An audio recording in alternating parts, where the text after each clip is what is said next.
começando. Alô, alô, alô, boa tarde aos amigos da TV 247. Começando mais uma análise política com Rui Costa Pimenta. Hoje, na terça-feira, dia 30 de junho, 16 horas. Tudo bem, Rui? Como é que você vai? Tudo em paz? Tudo tranquilo. E você? Bom, mês de junho chegando ao fim, metade do ano, 1 ano e meio de desgoverno Bolsonaro, e Bolsonaro não caiu ainda, hein, Rui? E pelo jeito, tem muita gente segurando, né? Muita gente segurando. Acho que esse é um dos temas principais. Parecia que ele estava vivendo um momento dramático, né, com a prisão do Queiroz, e ele está tentando se reinventar, reconstruindo aí alguns apoios, inclusive nos meios de comunicação, né, inclusive na burguesia, nas elites, que não são mais fora Bolsonaro, querem só reconstruir um pacto em torno das políticas liberais. Esse é um dos temas. Mas eu queria começar te pedindo, Rui, uma análise do quadro internacional. Como é que você está vendo as eleições nos Estados Unidos, o avanço da pandemia, a posição do Donald Trump, porque isso também tem consequências imediatas aqui para o Brasil. Nesse momento da eleição, ele vai atravessando uma situação difícil, né? Pela avaliação dos comentaristas e tudo mais, ele vai perder a eleição, né? Se isso daí é uma realidade, a gente não sabe. Por outro lado, existe aí também da mesma maneira que no Brasil, né? O cenário brasileiro ele um pouco espelha o que acontece nos Estados Unidos, com o Bolsonaro no lugar do Trump. No Brasil também, nos Estados Unidos, eles estão atacando aí a máquina de propaganda do Trump nas redes sociais, né? Hoje saiu a notícia de que tiraram um dos principais apoiadores do Trump, que foi tirado da rede social pelo chamado discurso de ódio, né? Então, eu acho que o cerco está se fechando aí, né? O pessoal, o outro setor da burguesia aparentemente está otimista de que o Trump não vai ganhar as eleições, mas, na minha opinião, eu acho que a gente tem que acompanhar as coisas com uma certa frieza,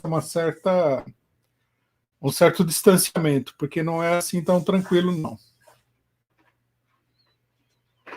Só liberando aqui o áudio. Ô Rui, você falou essa questão do cerco ao Trump nas redes sociais. Ao mesmo tempo, existe um cerco ao Facebook. Várias marcas, Coca-Cola, Pepsi, enfim, Unilever, retirando anúncios do Facebook, dizendo que o Facebook também está sendo incapaz de conter o discurso de ódio. Você acha que tem um cerco vamos dizer assim, do que seriam as forças ali em torno do Partido Democrata para tentar retomar a velha ordem imperialista, da mesma maneira, mas isolando a extrema-direita que assumiu o poder nos Estados Unidos e no Brasil? Então, eu acho que sim, né? Primeira coisa que deve chamar a atenção de todo mundo nesse fato é que veja o tamanho das empresas que estão aí procurando boicotar o Facebook, Unilever, Coca-Cola, empresas gigantescas, né? Quer dizer, se alguém tem ideia de que isso é uma luta pela democracia, ao ver o nome dos democratas aí, a gente deve ficar preocupado, né?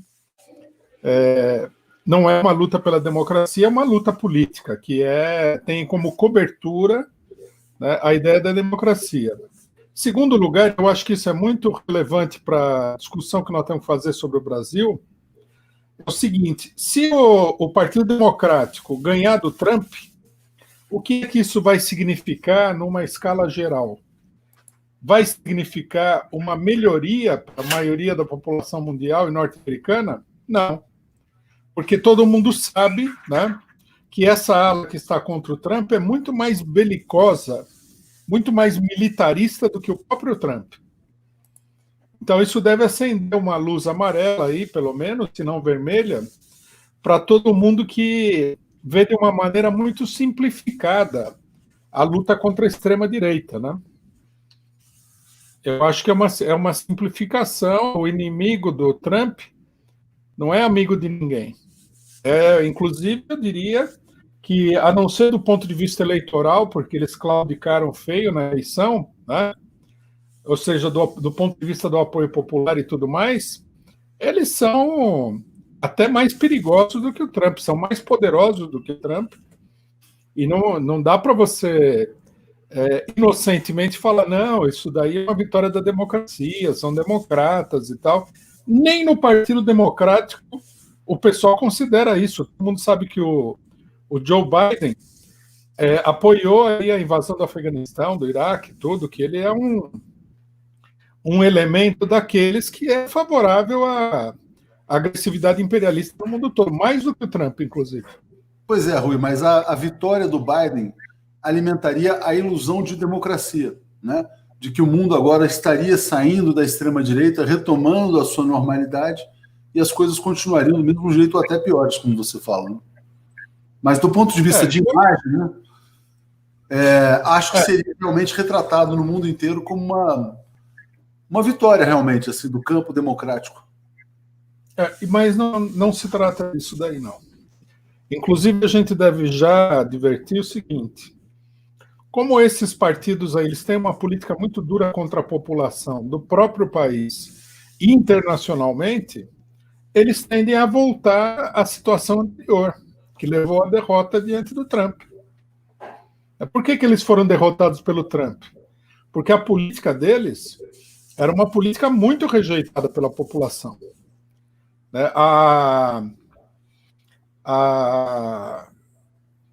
Nossa, me deu um branco aqui. A candidata do partido Hillary Clinton.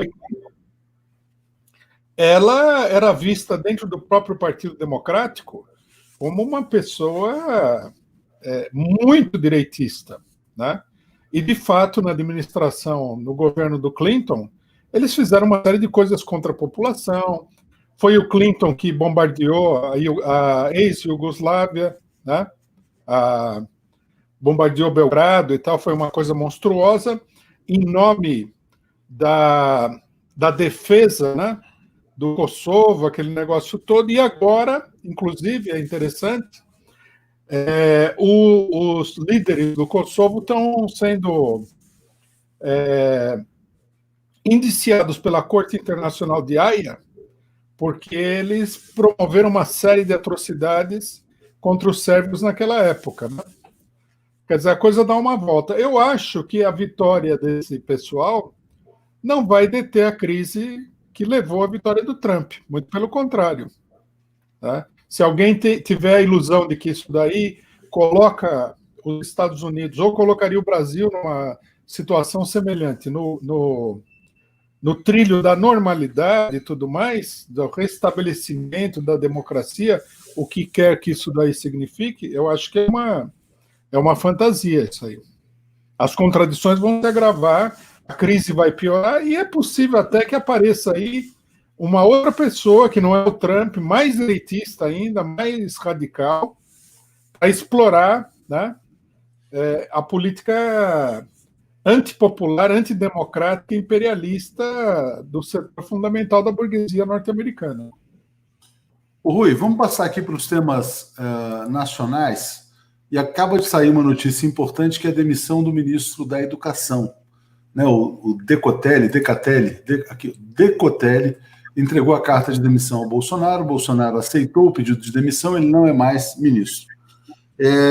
Enfim, e aí você tem a questão da fraude no currículo, mestrado, doutorado, toda a titulação falsa. Como é que você vê mais essa crise no governo Bolsonaro? Chega a ser uma crise ou não? Ou é só mais uma atrapalhada? Qual o significado disso, na sua opinião? O que eu acho curioso é que, bom, primeiramente que veio tudo à tona, né? A falsidade, aí, as falsificações do ministro vieram rapidamente à tona. Então, uma pergunta interessante, mas que nós não vamos conseguir responder, é: quem é que levantou essa lebre? Né? Tem que ser gente bem informada e tudo mais. Segundo, que esse ministro estava sendo aí aplaudido, né, pela oposição ao Bolsonaro como sendo ministro técnico e tudo mais, e um indicado das próprias Forças Armadas, o que é uma coisa meio vaga, né? Que Forças Armadas indicaram exatamente? Eu tenho a impressão de que ele foi torpedeado aí em benefício de outras alas do próprio governo. Se não do Centrão, que está aí abocanhando cargos no governo, né? Exatamente.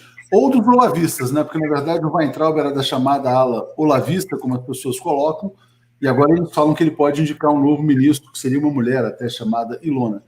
Como nada pode ser pior do que aquele Weintraub, Rui, na verdade, quando esse Decotelli surgiu, parecia algo melhor. Agora, eu queria só te fazer uma pergunta, porque muitas pessoas têm falado, dizendo o seguinte, que ele está sendo massacrado também pela questão racial. Você acha que tem um fator racial na maneira como a imprensa aborda a questão da fraude curricular dele, ou não tem nada a ver? Não, acho que não. Não que a imprensa seja, como ela procura, a imprensa golpista e capitalista seja muito libertária e antirracista, né? Isso é propaganda para os incautos. Mas eu não vi que isso daí fosse um elemento de peso, nem que a campanha tivesse esse viés, né?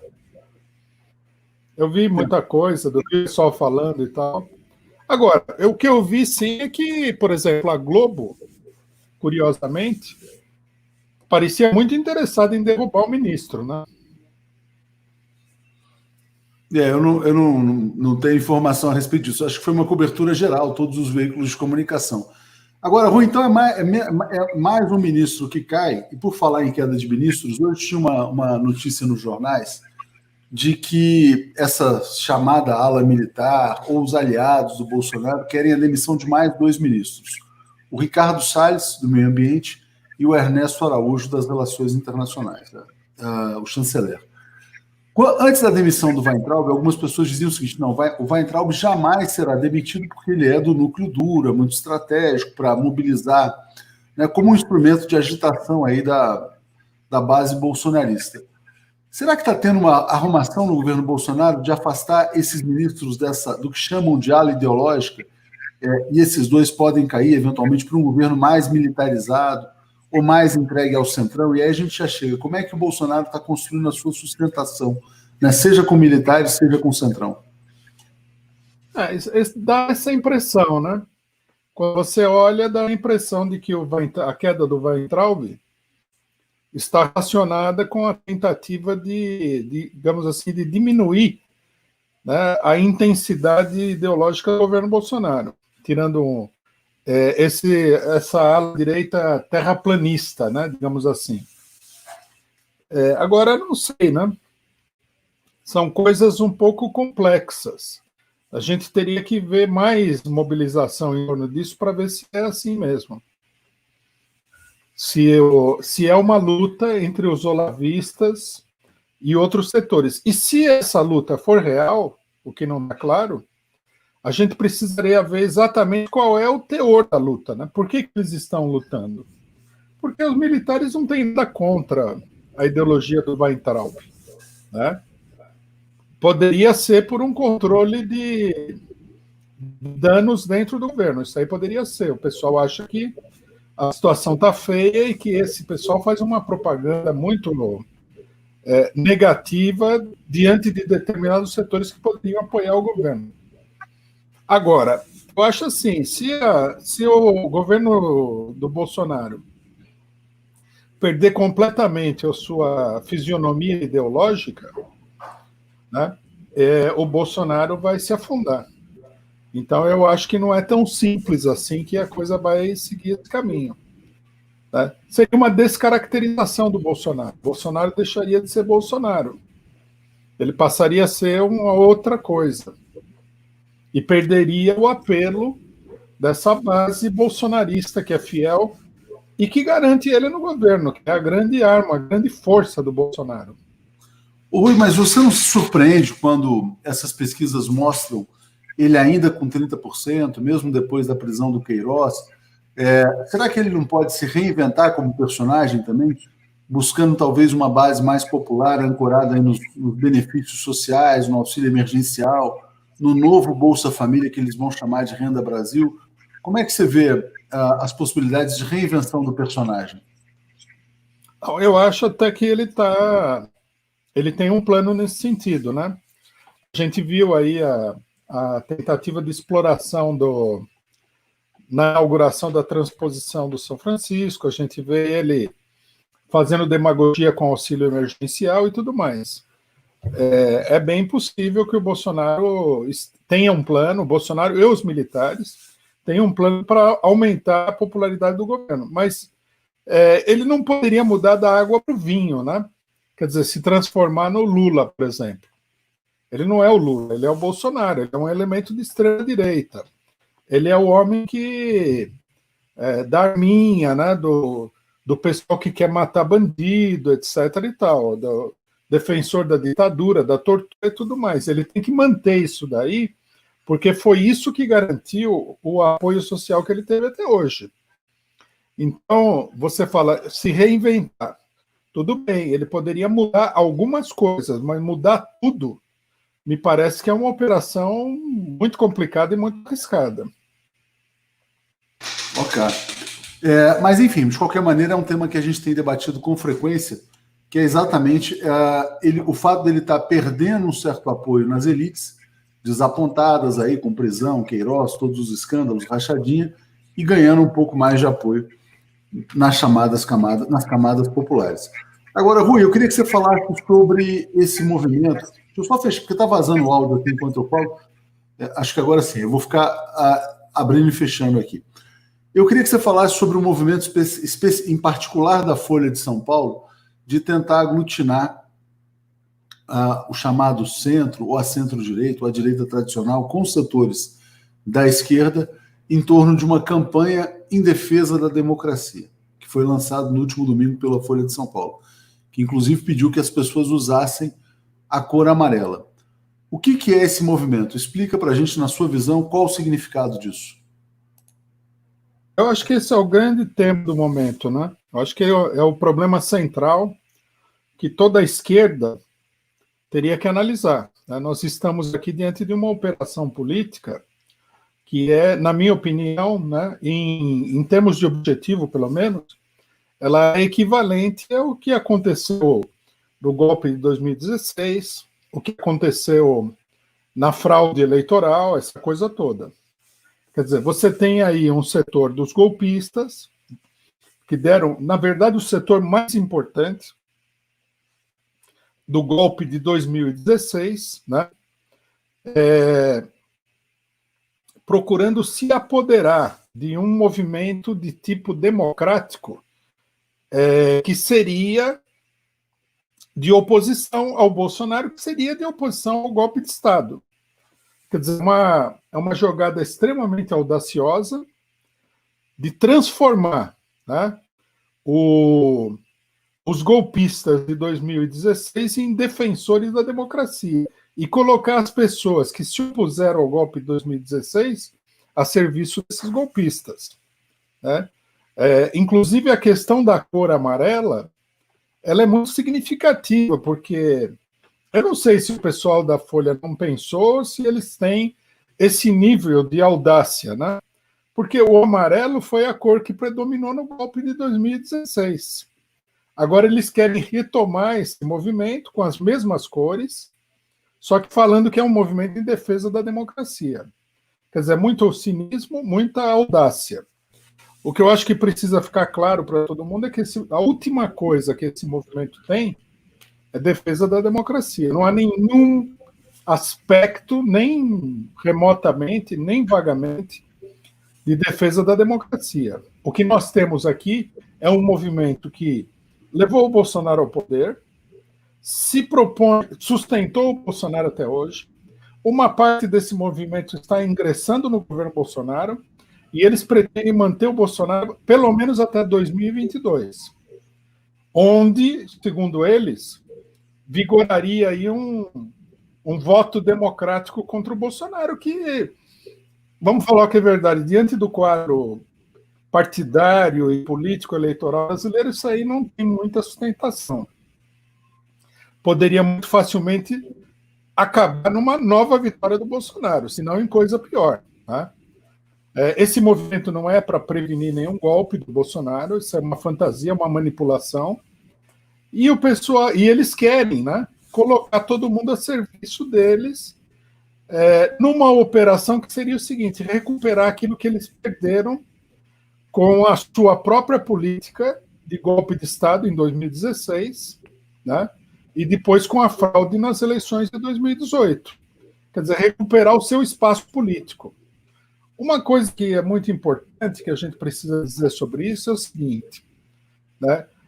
Nós vemos aí muita gente argumentando o seguinte, que, bom, tudo bem, essas pessoas não são as pessoas mais maravilhosas do mundo, etc. e tal, mas nós temos que pensar que há uma unidade em torno do problema da democracia, o Bolsonaro é uma ameaça, etc. e tal. Veja, essas pessoas, elas são mais ameaçadoras que o Bolsonaro.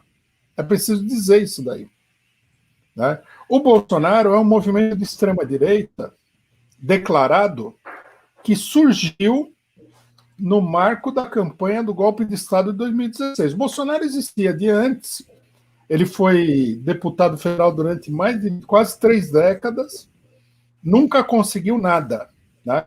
Quem despertou a onda bolsonarista foi esse pessoal da Folha, que agora quer se passar por democrata, né? Eles perderam a sua base de sustentação eleitoral, em grande medida, que se passou para o bolsonarismo. Agora, quem deu o golpe, quem montou toda essa operação foram eles. Eles não são um setor que defenda nada melhor do que o Bolsonaro. E se o bolsonarismo ou outra forma de fascismo vier a triunfar, vai triunfar com o apoio deles. Isso daí tem que ficar absolutamente claro. Esse pessoal que agora fala em democracia, Rede Globo, Folha de São Paulo, Fernando Henrique Cardoso, etc. e tal, eles estão no controle da política nacional desde o golpe, desde a época da ditadura militar. São as mesmas pessoas, né? A Folha fala assim: nunca apoiaremos uma ditadura. A Folha apoiou a ditadura militar de 64. Quer dizer, não vale nada essa declaração. Amanhã a burguesia sente a necessidade de dar um golpe militar, eles vão apoiar também. Eles não são defensores da democracia em nenhum sentido. Tanto que eles elegeram o Bolsonaro, né? Eles elegeram o Bolsonaro para não deixar o PT ganhar. Entre o PT, né, e o Bolsonaro, eles são o Bolsonaro. Isso daí pode se colocar novamente. Agora, eu vejo um problema aí, né, nessa operação. Eles pretendiam... pode falar. Não. É porque você falou essa frase, entre o PT e Bolsonaro, eles são Bolsonaro e vão ser novamente. Porque uma questão que está colocada, principalmente das forças da esquerda que participam desses movimentos, não desse movimento da Folha, mas do Direito Já, daquela live que aconteceu, é a expectativa de que, numa futura eleição, esta centro-direita venha para uma aliança com a centro-esquerda e não feche novamente com o Bolsonaro. Você acha que isso seria uma ilusão? Imaginar que esses setores poderiam vir para um projeto, vamos dizer assim, mais à esquerda? Eu acho que eles podem criar uma aparência de esquerda para tentar colocar reboque à esquerda, né? Nós já discutimos isso daí em outras oportunidades, né, mostrando o seguinte, que a única possibilidade que esse setor tem de recuperar uma certa base social, que necessariamente é uma base social de classe média, é com o apoio da esquerda, né? É recuperar uma parte da base da esquerda que foi perdida com o golpe, uma parte da base deles que foi perdida com o golpe de 2016. Muita gente viu esse pessoal no golpe, aquela propaganda histérica de extrema-direita, e eles falaram, não, isso aqui tem que ir para a esquerda, foram para o PT e tudo mais. E outra parte foi para o Bolsonaro.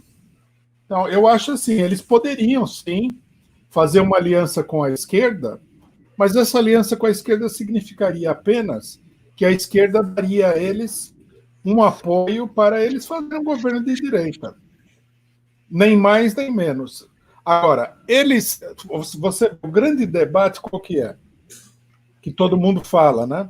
Você abre os jornais, todo mundo fala que o Lula não quer se juntar, etc. e tal. Não, não é isso. Que o Lula não quer se juntar, a não ser que seja sob a sua liderança. Isso daí já desmascara a coisa toda, porque se é para se unificar numa luta contra o bolsonarismo, teria que ser, e a unificação eleitoral é para ganhar as eleições, o candidato teria que ser o candidato com mais votos, com maior potencial eleitoral. É ou não é? É isso que seria democrático. Agora, por que o PT, o Lula em particular, iria apoiar um candidato desses se ele tem mais voto do que esse? É por isso que fica claro, não se trata de uma aliança que se desloca para a esquerda, se trata de uma tentativa de arrastar a esquerda para um apoio à direita. Mas é interessante isso que você falou, Rui. Você falou, olha, se fosse de fato ali, se o objetivo real fosse derrubar o Bolsonaro, nem que seja em 2022, o passo essencial, então, seria, no mínimo, devolver os direitos políticos ao Lula, né? O mínimo. Sem dúvida. Isso eles não vão fazer. Eles que tiraram os direitos do Lula. Eles apoiaram a Lava Jato. É um absurdo. Essa parte da esquerda que propõe apoiar esse pessoal, olha, vou falar uma coisa, de duas uma. Ou o pessoal está muito confuso, uma parte está confusa mesmo, tem gente confusa aí, gente que é honesta e tal, que eu vi durante a campanha das diretas, da campanha contra o golpe, eu vi o posicionamento, o pessoal está confuso, e uma parte aí está pensando em acordos vantajosos do ponto de vista eleitoral, com a direita. Lá na frente, mas eu acho que isso é até legítimo, Rui, você imaginar o seguinte, que você possa ter um acordo com partes da direita para ampliar a sua base num projeto eleitoral futuro. Agora, quando você fala assim, que o Lula tem sido criticado por não aderir a esses movimentos, etc. e tal, você acha que a posição dele, então, foi absolutamente correta, de se manter fora? E aí você começa a ter também as críticas que começam a surgir nos meios de comunicação. Olha, o Lula está se isolando, está partindo para o isolamento. Você vê o Lula hoje numa posição de isolamento ou não? Ou o impasse é dessa direita que está também isolada, que perdeu espaço e foi suplantada pelo bolsonarismo? Eu acho que é isso. O Lula não está isolado. O PT, na eleição passada, com tudo que aconteceu, e isso é até surpreendente, ele foi para o segundo turno, teve uma votação muito boa, né, contra todo mundo que estava unificado em torno do Bolsonaro. Então o PT mostrou que, na verdade, ele é o maior partido político do país, ele continua sendo uma potência eleitoral. E esses setores demonstraram que eles, na verdade, até o momento, eles estão eleitoralmente falidos. Eles foram obrigados a apoiar o Bolsonaro, todos eles apoiaram o Bolsonaro juntos, todos esses setores, e o Bolsonaro teve uma vitória esmagadora, acachapante. O Bolsonaro teve, no cômputo geral da população, 39%, 37% do voto com apoio de PSDB, DEM, MDB, tudo quanto foi partido aí, inclusive com a ajuda de pessoas que se acreditava que fossem aliados do Lula, como, por exemplo, o PDT do Ciro Gomes, né? Então, eu acho que falar que o PT está isolado é uma ficção política. O que eu acho é que esses setores eles estão numa situação muito delicada.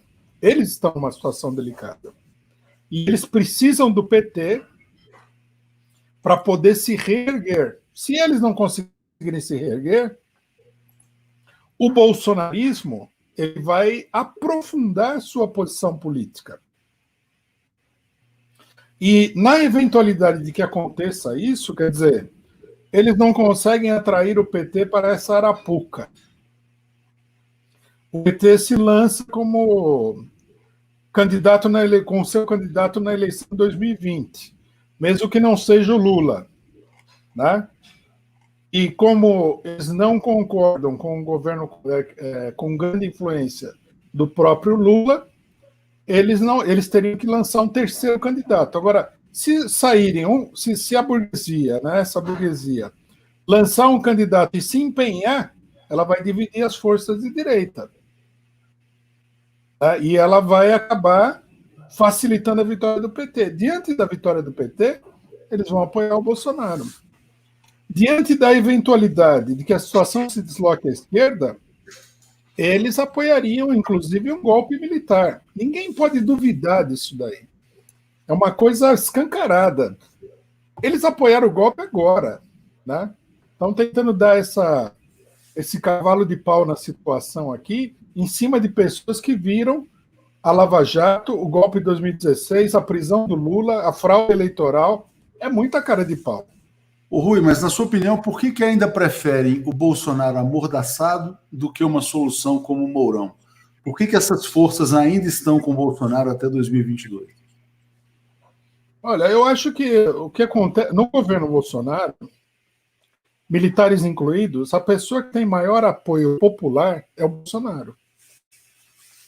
Esse é um problema muito sério. E o apoio popular que o Bolsonaro tem, ele é um problema muito imediato, porque todo mundo sabe qual é a grande base de apoio do Bolsonaro. São os setores inferiores das Forças Armadas e são os setores que estão dentro do aparato de repressão. Polícia Militar. Agora, recentemente apareceu uma denúncia aí de uma mulher oficial da Força Nacional de Segurança falando da infiltração do bolsonarismo na Força Nacional de Segurança. Na Polícia Federal, eu acho que está crescendo o bolsonarismo. O bolsonarismo tem uma base que é muito problemática para todos os setores que estão em volta dele. A direita, que apoia o governo, a que não apoia o governo, os militares. Se você se insurgir contra o Bolsonaro, você vai se chocar com essa base. E onde é que você vai se apoiar? Né? Teria que ter uma outra base de apoio. Por isso que ninguém quer tirar o Bolsonaro. Seria meio que atiçar aí uma situação de crise muito profunda. É interessante essa sua análise, Rui, porque, na verdade, se cai o Bolsonaro e entra o Mourão pode ser como um Michel Temer, por exemplo. Uma pessoa para executar o projeto da direita, mas sem nenhuma base de apoio. Sem nenhuma, e, na verdade, sem nenhum carisma também, né? Porque, mal ou bem, o Bolsonaro consegue, com o seu estilo, com as suas palhaçadas até para muitas pessoas, ficar ali alimentando uma coisa meio circense, que o Mourão não conseguiria fazer. A direita fracassou na eleição presidencial de 2018 muito em função do fracasso do Michel Temer, né? Vamos imaginar o seguinte, quer dizer, cai o Bolsonaro fracassando com pandemia, mortes, economia afundando, ele mantém 30%. Será que o Mourão fracassando seguraria uma base de 30%? O que você acha? Acho que não. Ninguém. Você veja só, né? A imprensa não fala disso, ou fala muito pouco. Mas os governadores de direita, tipo Dória, tipo Witzel, que num primeiro momento faturaram em cima do Bolsonaro com o negócio da pandemia, que depois acabaram sucumbindo, acabaram se unificando com o Bolsonaro, eles caíram muito. O Bolsonaro não caiu tanto. Quer dizer, a base de apoio deles é muito frágil. Para dizer que não é uma base real, não tem apoio, é um esquema em grande medida burocrático, né? O PSDB em São Paulo a gente sabe, né?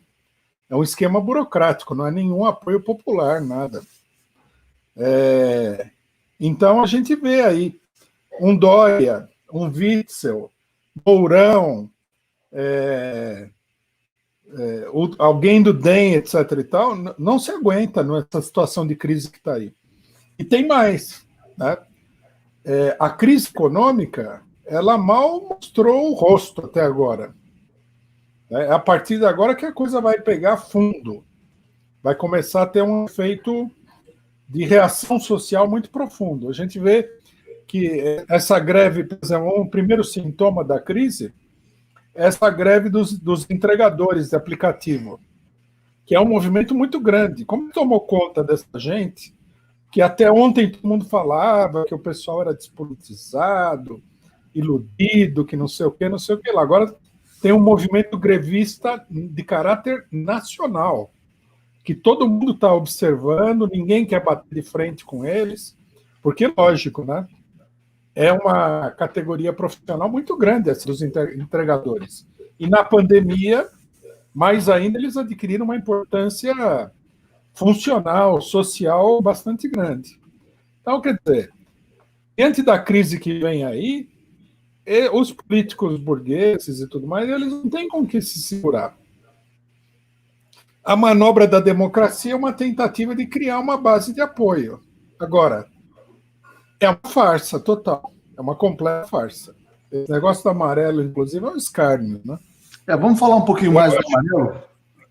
Não, deixa eu só trazer os comentários aqui, Rui, rapidamente, e a gente já volta sobre esse escárnio do amarelo, né? Bom, aqui, ó. Deixa eu só fechar esse áudio aqui um minutinho, a gente já volta aqui. O Evaldo Abreu dizendo, bom, Rui está 100% na análise e está dizendo não confie no Ciro. Corda Bamba está dizendo PCO à frente de todas as manifestações. Cadê Gisele? Não, hoje eu dei um descanso para a Gisele e eu queria também voltar a ouvir o Rui Costa Pimenta aqui. O Eduardo Penha chegando como membro, agradeço muito ao Eduardo, nosso assinante. Roberto Antônio dizendo, absurdo, tu canalha isolou o PCO na Paulista. E o Magno recomenda aqui para mim o canal Filosofia Vermelha. Vou olhar, Magno, obrigado. Obrigado pela dica. O Rui, voltando para você nessa questão do amarelo, você falou, é uma farsa. Mas é uma farsa tão grande, tão grotesca, que eu estava reparando, por exemplo, no Twitter, a Folha lançou lá o movimento Use Amarelo, e aí você ia ver, todas as postagens eram da própria Folha. Ninguém aderiu. Raríssimas pessoas. Foi um negócio completamente, né, fracassado, um fiasco total. Mesmo com toda a força, que é inegável, da Folha de São Paulo, como jornal, enfim, portal, UOL. Por que um movimento como esse da Folha tem tão pouco alcance? A população está vacinada. E olha que a Folha foi criticada pela esquerda, que sabe do papel da Folha no golpe, mas também pela direita, que também está enxergando um movimento para recriar a centro-direita. Por que fracassa esse movimento, na sua opinião? Então, antes de responder a sua pergunta, uma observação. Isso daí é um retrato em miniatura do que acontece na situação política nacional. Você vê que a polarização ela é tão grande que a Folha lança essa campanha para tentar diluir a polarização, né? E ela é rejeitada pelos dois lados. Quer dizer, a tentativa de fazer com que a situação conflua para o centro é muito difícil na atual situação. O país está cada vez mais polarizado, né? Por exemplo, aí a resposta à pergunta, por que fracassa? Porque a situação política brasileira, apesar da imprensa não retratar isso, desfigurar essa realidade, ela é a seguinte. De um lado você tem o Bolsonaro e do outro lado você tem o pessoal do fora Bolsonaro. O pessoal que está pedindo o impeachment do Bolsonaro. E no meio você tem um pessoal que não tem política, que nem fala que apoia o Bolsonaro, mas não quer tirar o Bolsonaro, não é a favor, lançou proposta de impeachment, mas não é a favor do impeachment. Quer dizer, você nota que o que seria o centro, né, que está totalmente esmagado pela situação, ele é um agrupamento indeciso, contraditório. Ele não consegue se firmar, né? Veja, por exemplo, o que aconteceu justamente no momento que eles estavam armando essa questão toda, que o chamado centro foi votar a privatização de todo o saneamento básico no Brasil. Quer dizer, é meio que assim, você tirar a máscara no meio do assalto do banco, né? Então, não tem política, é contraditório. Quer se apresentar como democrata, mas faz um ataque violentíssimo como esse ao povo. Apoia a política do Guedes. Quer dizer, eles não conseguem montar uma coerência. Essa questão da Folha é a tentativa de dar como é que se diria? De dar um tema, de criar aí uma bandeira, né, para esse meio aí cada vez mais confuso e cada vez mais desorganizado. E é interessante, Rui, que você começa a ver, tem vários movimentos aí que eu suspeito que haja apoio empresarial pesado, né, movimentos assim do tipo, despolarize já, vamos despolarizar a sociedade brasileira. Aí você vê influenciadores digitais passando a usar cada vez mais as cores do Brasil, as cores nacionais, o verde e amarelo. E esse movimento, não, essas são nossas cores, precisamos resgatar nossas cores. Tem muita gente, deve ter um capital pesado aí nos bastidores que não está mostrando a cara, né? Como, inclusive, em junho de 2013, eu não sei se você se lembra, antes da Copa do Mundo de 2014, até na publicidade começou a aparecer, teve uma campanha da Fiat chamando as pessoas para a rua, todo mundo com camisa do Brasil. Quando tenta se criar essa patriotada em torno do amarelo, tem alguma coisa errada acontecendo, né? Eu acho que é um golpe, né? Eles falam que é a cor das diretas, é verdade. E essa cor das diretas, ela foi uma tentativa também de isolar a esquerda. Né? Havia, naquele momento lá, uma forte tendência à esquerda no Brasil. Só que agora a gente está vendo o pessoal de camisa amarela pedindo golpe militar nas ruas, né? Eu acho que sim, eu acho que tem empresários aí, é a tentativa da despolarização, só que eu não estou vendo muita força, muita firmeza, muita coerência nessa operação, não. Até porque tem fatores que são fatores muito fortes da situação para você desmanchar, né? Por exemplo, a oposição ao Bolsonaro é muito grande. E o pessoal não quer saber de controlar Bolsonaro, nada. O pessoal quer que o Bolsonaro vá embora. E esse pessoal, no final das contas, apoia a permanência do Bolsonaro. Então é muito contraditório, é muito confuso, e eu acho que não vai dar certo essa operação. Nessa operação, Rui, você tem algumas forças que querem a rendição da esquerda. O desespero com o Bolsonaro é tão grande que a proposta é mais ou menos o seguinte: olha, rendam-se, abandonem o Lula, esqueçam o golpe contra a Dilma e venham conosco. O Lula fica firme na posição dele. Você não acredita, você não enxerga a possibilidade de rendição dessa centro-direita e reabilitação do Lula? Vamos tentar fazer um paralelo com a volta do Getúlio, né? O Getúlio sofreu um golpe em 1945. E aí veio o governo Dutra, que foi um governo totalmente entreguista, comprando lá a sucata da Segunda Guerra Mundial dos Estados Unidos. E depois houve ali a volta do Getúlio, né? Você não enxerga, ainda que pequena, a possibilidade de que o desastre seja tão grande, a destruição seja tamanha no Brasil, que o Lula seja buscado de volta para reconstruir um país devastado? Eu acho que essa possibilidade ela sempre tem que estar nos cálculos da situação política, né? O Lula é uma liderança popular importante, é a mais importante, mais popular, com maior caudal eleitoral do país, e, portanto, ele é digamos assim, um elemento da situação política que não pode ser desprezado. A burguesia tentou acabar com ele, eles tinham eu me lembro muito bem que na época do golpe, o pessoal falava assim, o PT acabou, né? E eu olhava e falava assim, o pessoal não sabe o que está acontecendo, né? Eles achavam que aquela campanha contra a corrupção, a prisão do Lula, ia acabar com o Lula. Um cálculo muito, muito mal feito. Então, na medida em que o Lula é o que ele é, numa situação de crise, a própria burguesia poderia chamá-lo para administrar a situação. Não há dúvida nenhuma. Mas só que, diante de tudo que aconteceu no Brasil, né, nós temos que lembrar que a burguesia não aceitou o Lula no governo até 2002. Foram 4 eleições que o PT participou e a burguesia não abria nenhuma possibilidade para o PT chegar ao governo. Depois o governo PT foi derrubado. E a burguesia sabe que hoje em dia o Lula ele é mais poderoso do que ele era na época, em 89, quando ele estava começando, nas eleições e tudo mais.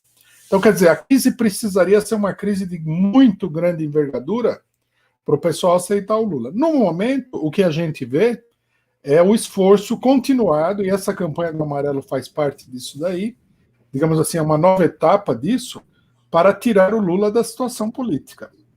Né? Tirar o lulismo, o chamado lulopetismo, como diz a direita. Eles querem extirpar a situação política deles. Agora, é aquele negócio, né? Como você falou, também queriam acabar com Getúlio, mas não é fácil, porque a pessoa tem um poder, né? Eu acho que na época do Getúlio era mais tranquilo, porque o Getúlio, apesar da proposta nacionalista dele ser mais arrojada do que a do Lula jamais foi, ele era um elemento politicamente muito conservador, né? Ele deu o golpe de 37, estabeleceu uma ditadura de tipo fascista no Brasil, ele tinha um acordo. Os militares, por exemplo, sempre acharam que ele era uma boa pessoa. E O imperialismo gostava dele. a própria origem social dele também, né? Enfim, nunca A origem social. Ele era um oligarca, né?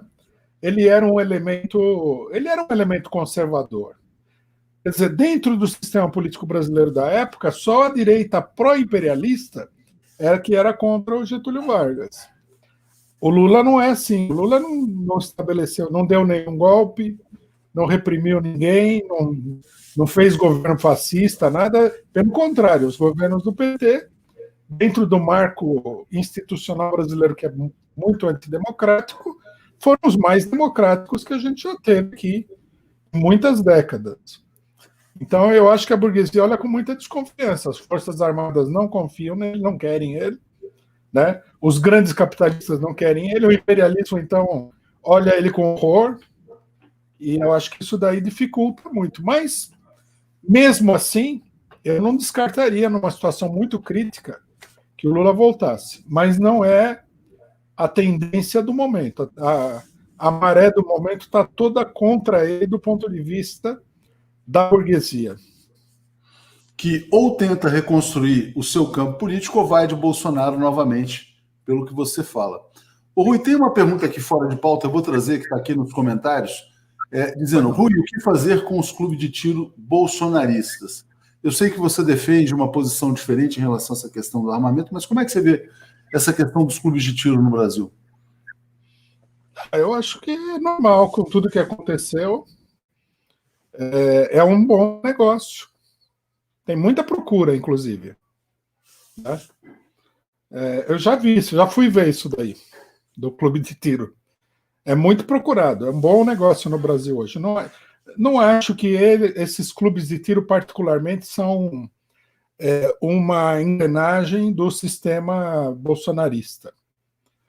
Muita gente de direita aí, mas tem muita gente também que gosta de atirar. O que eu acho que é uma engrenagem bolsonarista que está passando por debaixo do radar e é muito problemática é o problema da Ucrânia. Né? Porque a Sarah Winter, ela deu uma declaração de que ela foi treinada na Ucrânia. Me parece verídico isso daí. E tem essa fala de ucranizar o Brasil. Deixa eu só fazer um comentário aqui rapidamente, Rui. A Leila faz uma crítica assim: como você é ingênuo, Atush, nem parece que é um jornalista escolado. Se espanta com o fato do Eduardo Leite, governador do Rio Grande do Sul, ter votado no Bolsonaro. Na verdade, eu não me espantei, eu só noticiei. Ele falou no fim de semana, ele deu uma entrevista para a Globo News e abriu o voto nele. Disse: não dá, entre o Bolsonaro e o Haddad, eu não tinha como votar no PT, por isso votou no Bolsonaro. E o movimento que a esquerda faz hoje é tentar participar desses movimentos na expectativa de que essas pessoas que fizeram essa escolha em 2018 façam outra escolha em 2022. Eu não me espanto com absolutamente nada que acontece. Agora, ucranizar, por que você acha que há um risco nisso, quando eles falam em ucranizar o Brasil, Rui? Olha, o que eu vejo é o seguinte: pelo que eu entendi, a questão da Ucrânia é se estabeleceu um relacionamento entre o bolsonarismo e setores das Forças Armadas, das polícias, né, bolsonaristas, e o Pravi Sector na Ucrânia. Né? Entender bem, o Pravi Sector é um setor da extrema-direita ucraniana que tem, esses setores eles têm raízes na Segunda Guerra Mundial, eles estiveram na Ucrânia ao lado do exército alemão, da SS nazista.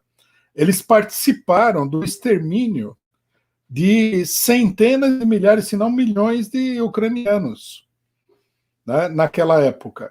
esse é um grupo de extrema-direita, assim, digamos, quase que em estado quimicamente puro. É muito preocupante isso, porque eles estão. Isso significa, né? Ninguém fala disso daí, as tais instituições não falam nada. Eles estão treinando uma tropa de choque fascista, né? Estilo os esquadristas do Mussolini, de camisa preta, os camisa parda do Hitler, porque eles pretendem, em algum momento, prevalecer na situação política nacional pela força. Isso daí é muito importante, muito mais importante do que muitas coisas que o pessoal fala que é derrota do Bolsonaro. A hora que tiver montado esse negócio, a situação política brasileira vai ficar muito complicada, viu? Na Ucrânia, eles têm um poder muito grande, esses grupos.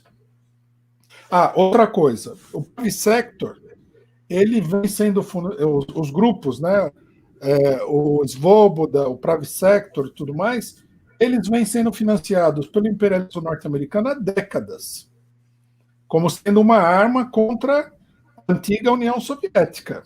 Depois que a União Soviética caiu, os norte-americanos continuaram a financiar esses grupos. Eles têm, inclusive, sede nos Estados Unidos. Então, você vê, Trump, Bolsonaro, Ucrânia, vai juntando tudo, eles estão criando aí um sistema político, né, extremamente violento, fascista, puro sangue, para eventualidades futuras. Por isso também não sou favorável a desprezar o bolsonarismo, né? O pessoal fala, vamos deixar o Bolsonaro como um zumbi. Eu acho que quando a gente vê essas coisas, falar em zumbi é um pouco ser muito desleixado com a situação. Ele pode estar num momento de recolhimento, né, Rui? De recolhimento temporário, estratégico, tático, né, para uma outra escalada mais adiante. A Cláudia Barrela está dizendo, boa tarde, golpistas sempre golpistas, estão agora se fantasiando de democratas. É golpe. Folha, Globo, FHC, etc. Aborda mais, Rui, essa questão do risco, então, que você menciona em relação ao Bolsonaro, de acreditar, não, que agora ele foi domesticado, agora ele foi educado, agora ele está na coleira, como algumas pessoas falam. Por que você acha que isso pode ser uma ilusão também? Eu acho que é uma ilusão isso daí. Enquanto o Bolsonaro estiver no governo, pode ser que ele não tenha condições, nesse momento aqui, de fazer nada. Também nós nunca achamos que as condições estavam reunidas para o Bolsonaro fazer um ato de força em torno do governo dele, né? Agora, os militares apoiam o Bolsonaro. O Bolsonaro tem uma importante base social no aparato de segurança. Existe todo esse trabalho aí de formação, né, de uma organização de choque de características fascistas. Existe a demagogia bolsonarista para ganhar as eleições. Vem as eleições de 2022, digamos assim, imaginando um panorama, e aí PT versus Bolsonaro. Todos os democratas amarelos aí vão votar no Bolsonaro, até porque eles já são amarelos mesmo. Bolsonaro também é amarelo, né? O amarelo é a cor do fascismo e da democracia ao mesmo tempo, né? Então, eu acho que isso é muito perigoso. Por isso, a importância do fora Bolsonaro, que se opõe, nesse caso aqui, pelo vértice, à política de Ciro Gomes, Frente Ampla, FHC, todas essas ilusões. No final das contas, o que esse pessoal está fazendo é manter o Bolsonaro aí sob a desculpa de que agora ele não é mais o Bolsonaro, agora ele é um poodle, né? Colocaram uma coleirinha nele, ele vai ficar sentado no colinho ali do Maia. Isso daí é uma fantasia. Até porque esse pessoal que disse que pôs a coleira no Bolsonaro, onde é que está a força deles? Essa é uma pergunta que deveria ser feita. Fora da imprensa, e mesmo assim a questão da imprensa é complicada, onde é que eles têm força? Eleitoralmente, eles não conseguiram se recuperar até agora. Nas Forças Armadas, eles não têm força. Não tem base de apoio militante. Quem tem é o Bolsonaro. Então, fazendo a conta, política muitas vezes é um problema de matemática, né? Você tem que fazer a conta. Contra as ilusões, tem que fazer a conta. Quem é que tem? Quantos soldados você tem no seu exército? Quantas metralhadoras e tudo mais? Fazendo a conta, eu acho que o Bolsonaro está muito bem e esse pessoal não está tão bem assim, não. Na minha opinião, o grande trunfo que eles têm contra o Bolsonaro, e aí a gente vai ter que acompanhar o desenvolvimento da situação política, é o caso do Fabrício Queiroz e o processo contra o filho do Bolsonaro. Mas, na minha opinião, né, conhecendo o pessoal e vendo a relação de forças, eles vão entregar esse trunfo em torno de um acordo que vai ser um acordo onde eles vão perder. Essa ala que está numa queda de braço contra o Bolsonaro.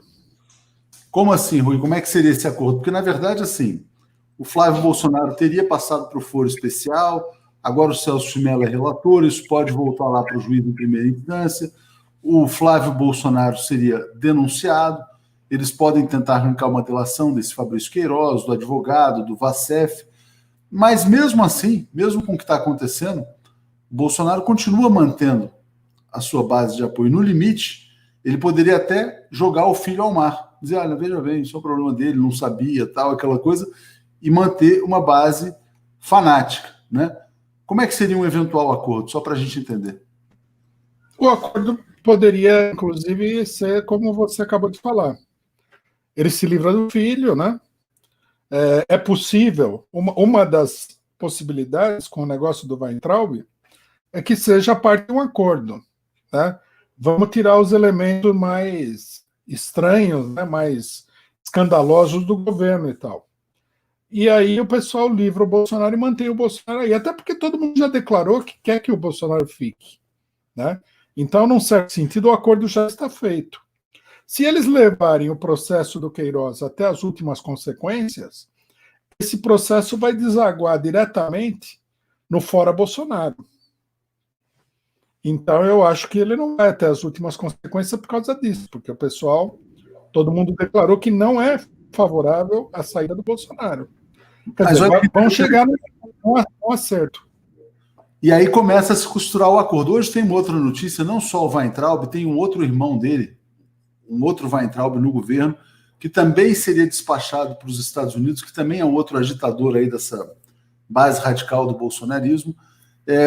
Pode estar havendo esse movimento de isolamento dos ideológicos radicais, ele fica no governo e eles colocam um freio de arrumação nesse processo, né? Rui, eu acho que é mais ou menos isso que está acontecendo no Brasil. Agora, antes da gente fechar, o que cabe à esquerda fazer nesse momento que não seja o fora Bolsonaro, ou só há uma saída que é o fora Bolsonaro, mobilização? Como é que você vê? Eu acho que a primeira questão é o fora Bolsonaro, que a esquerda, quando eu digo esquerda nessa altura do campeonato, eu estou falando do PT e mais especificamente a ala lulista do PT. Tem que sair à rua. Tem que criar um movimento fora Bolsonaro. Movimento de rua, né? Em oposição a essa tentativa de manipulação que a gente viu da Folha de São Paulo, de tentar criar um movimento democrático abstrato, que na verdade é um movimento de direita golpista. Até caberia o Sérgio Moro aí e tudo mais. Essa é a primeira questão. Segunda questão. A questão do coronavírus, né? Ela não acabou. Isso aí vai longe. A esquerda precisa ter uma proposta para enfrentar a questão do coronavírus. Nós já estamos aí com quase 60 mil mortos no Brasil. Oficiais. Né? Oficiais. A esquerda precisa ter um plano. Os governadores científicos e não sei o que lá já abriram tudo, né? Eles abriram a porta do açougue, na realidade, né? Eles querem que o povo morra mesmo. Então a esquerda precisa ter uma proposta própria disso. Eu acho que é fundamental. Terceiro, é necessário ter um programa de mobilização dos trabalhadores contra o caos econômico que se formou a partir do coronavírus, né? Que foi agravado, na realidade, pelo coronavírus, que já vinha de antes. Eu acho que essas são as três questões fundamentais que abrem um enorme campo de ação para a esquerda, de mobilização popular, porque é isso que a gente precisa. O Bolsonaro, ele tem a base de apoio dele.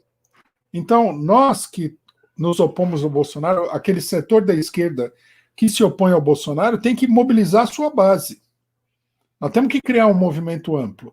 E esse movimento, ele está latente na situação política nacional. Está quase vindo à tona. Veja que nós estamos numa pandemia e nós tivemos aí um monte de atos fora Bolsonaro, né?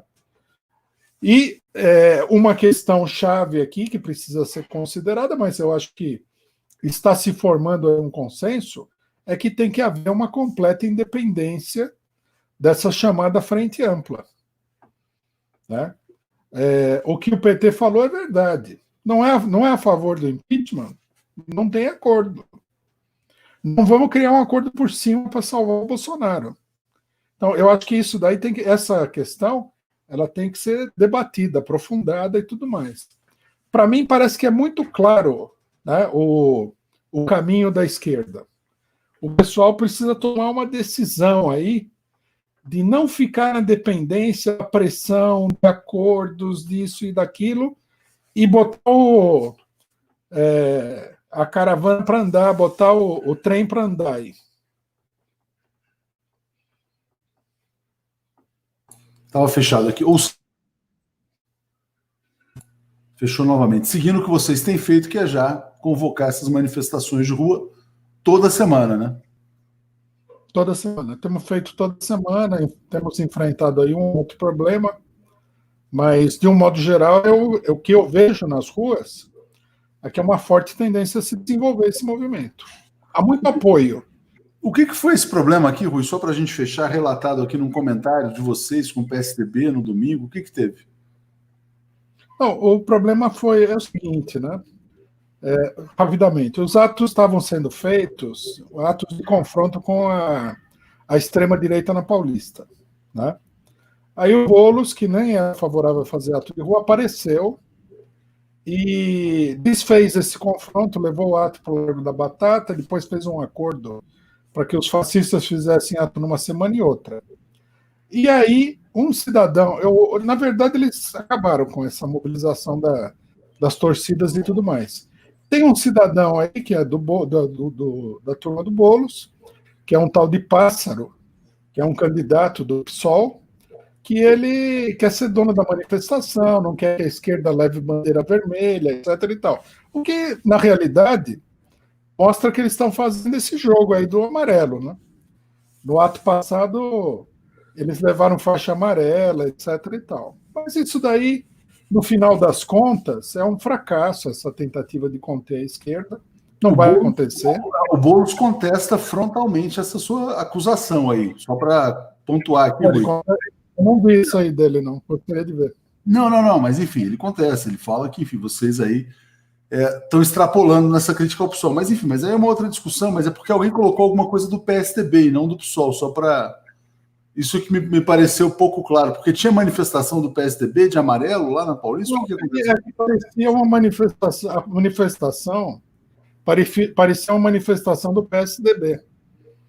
Né? Um pessoal criou um movimento aí que é artificial, que chama Somos Democracia, que é azul e amarelo, que é a cor do PSDB. Mas ele não é do PSDB, ele é do PSOL, é de um candidato. Mas tinha gente lá? Tinha muito pouca gente. Tinha muito pouca gente. Eles, na verdade, eles acabaram dispersando, né? Por exemplo, alguns setores das torcidas se comunicaram conosco e falaram: não vou nesse ato aí.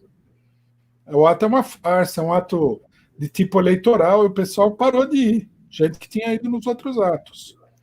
Né?